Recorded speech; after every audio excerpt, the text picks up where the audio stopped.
Racism forces a foreign exchange student out of Oklahoma City. The student from China had to be taken to the hospital after he says black students attacked him on his school bus. And after racial tensions overflowed on the bus, an Oklahoma City mom, a different bus, an Oklahoma City mom says she's taking her daughter out of the district for the same reason. So is racism among our students on the rise?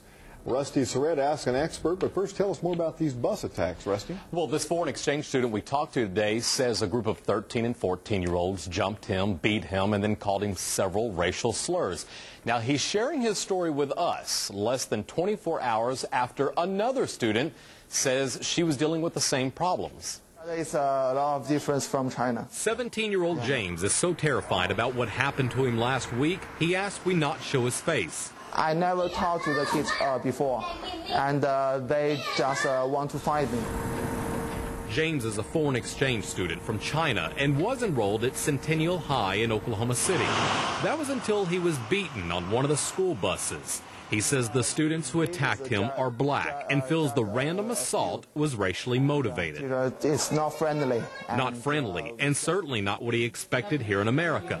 Diane is his host mother. He said the kids were picking on him while he was listening to his, earphones, and they started hitting him in his head, and they all just jumped him. James says during the assault, the students on the bus yelled racial jokes and slurs.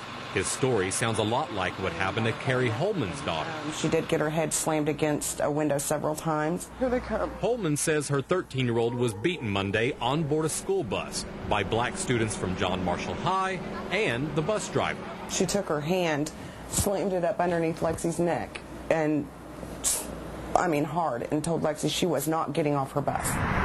Holman says for 2 years she's tried to get her daughter out of the school because of racial harassment there, but was ignored by the district. She says what happened Monday is the final straw, and her daughter won't be going back.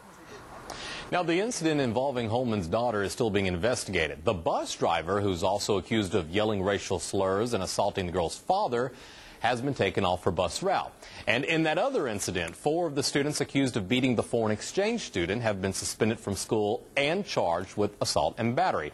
Well, as expected, we've been getting a lot of responses on News9.com about these assaults, and most are from families who say racism is increasing in our public schools. In fact, one guest writes, hate crime laws do not apply to whites in general. This is the reality. Another guest says, move to better school districts or homeschool if your kid is being racially bullied. But OK Magic responds on our website by saying it's exactly this kind of thinking that began long ago that still fuels the fire of bigotry, racism, discrimination, and more violence.